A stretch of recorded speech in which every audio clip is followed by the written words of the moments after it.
What's up, guys? Welcome back to JE Music, and today we're going to be ranking Rage Against the Machine's albums. So let me see how much total of albums. I've got the albums up right here. They've got 4 albums. They've got heaps of live albums, but I'm not talking about their live albums. I think they've got heaps of live albums. Yeah, even one that came out this year. I actually have one on DVD right here, but I'm not counting live albums because they're just basically other songs from their previous albums. Like, this is pretty much their entire first album. So yeah, but still, yeah, I'm gonna count Rage Against the Machine, Evil Empire, Battle of Los Angeles, and Renegades, and we're gonna rank from worst to best. So let's get into it. Bottom place, we got Renegades. Now, to me, this is where Rage Against the Machine lost their touch. They pretty much said everything that they could, politically speaking, and they pretty much already made so many banging tracks. It's like they were worn out at this point. This album came out in 2000, and it's still an okay album. There's some really good songs in there. Well, a few pretty good ones there. Like Renegade of Funk, one of the most well-known songs is actually from this album. Beautiful World, Maggie's Farm, and Microphone Fiend. So it's, for me, it's like a 6 out of 10 album. It's their worst album, but for your worst album to be like a 6 out of 10, I'm going to give it more like a 6.5. It's closer to a 7 than a 5. Is good. My album's way below 6, most of them in my opinion, but then again, it is mine, because it's my albums. But yeah, it's not a bad album, it's just, I feel like they've lost their touch a bit there, and I didn't like the use of genres. Like, the first half of it kind of felt like it wasn't even rock rap, it's straight up rap. I don't know, it just didn't sound like a Rage Against the Machine album. The vocalist kind of saved it because he has that voice which reminds you of the band, I guess. But yeah. And that is at number 4. And then at number 3, we have the Battle of Los Angeles. I'm just going to get this up here. Battle of Los Angeles is still a good Rage Against the Machine album. It's not as good as their other albums. Right here, they still have that Rage Against the Machine touch, but they're kind of starting to lose their touch a bit. Yeah, you can see they're not as good anymore. Like, they're getting a little bit worse in this album, in my opinion. But it's still a really, really good album. I'm going to give it a 7 out of 10. I still love this album. I'm not going to go super in-depth about the album because this is a ranking video. But yeah, some of my favorites are Guerrilla Radio,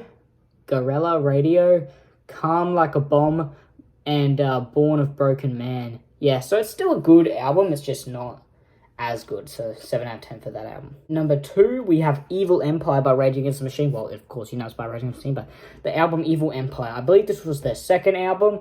This came out in, I think it was like 96 or something. Yeah, 1996. And this doesn't hold up with the original, but this still sounds like a Rage Against the Machine album. I don't know what it is, but pretty much every album after this still sounds like a Rage Against the Machine album, but it's kind of lost that, like, cool, kind of rhythmic kind of thing where all the instruments go together very well. But this one still keeps it a lot. And People of the Sun and Revolver, and there's, like, quite a few classics on this album. So, yeah, I believe it still holds up. This is probably their second best album. Well, it is their second best album. It's an 8 out of 10. Yeah, but I was trying to make an 8 with my hand there, but yeah. I might do a separate video ranking their live albums because I've heard all of their live albums except for the newest one, the 2022 live album. But yeah, so this is his second best album, 8 out of 10. At number 1, we have their first album, Rage Against the Machine. I think because this is such a powerful message, awesome album, all the instruments work together so well. It's got so many bangers. Like, if I go up, I think I just have the entire album in my playlist. But I'll tell you some of my favorites soon. But yeah, it's one of the most influential albums of the 90s, in my opinion. It's my second favorite album of all time, my favorite Rage Against the Machine album. It's a 10 out of 10 album. It's just such an amazing album. I do own the remastered version. I don't own the original one, but the new remastered version, actually, it's not even remastered. It's just, hold up. Is that gonna fall? No, it's not. It's the same album. It's just got 3 new bonus tracks. Yeah, just got 3 new bonus tracks. So the songs aren't changed. It's still a masterpiece. The only difference is that artwork is a little bit different. than the original one. Like, it's the same artwork, but in the original one, it's a slight bit blue, and it says, like, Rage Against the Machine along there. But yeah, it's an amazing, amazing piece of art. I just love everything about the album. I know how to play, like, pretty much all the songs on drums, because I'm a drummer, and they're just fun songs to play. My favorites are, you know, Killing in the Name is the song that introduced me to band. It's the most famous song. Everybody knows Killing in the Name. So it's a good song, but it's also, like, I've heard it quite a bit, so I actually like the other tracks in this album more. Like, I think it's their most famous album, but I don't reckon it's their... I mean, it's the most famous song, but I don't think it's their best song. Like, I prefer songs like Bullet in the Head and Know Your Enemy. But yeah, it's got heaps of ones, like Town Rebellion, Ship Fist Full of Steel, Wake Up, Know Your Enemy, Bullet in the Head, Take the Power Back, Bomb Track, Killing in the Name. It's got heaps of...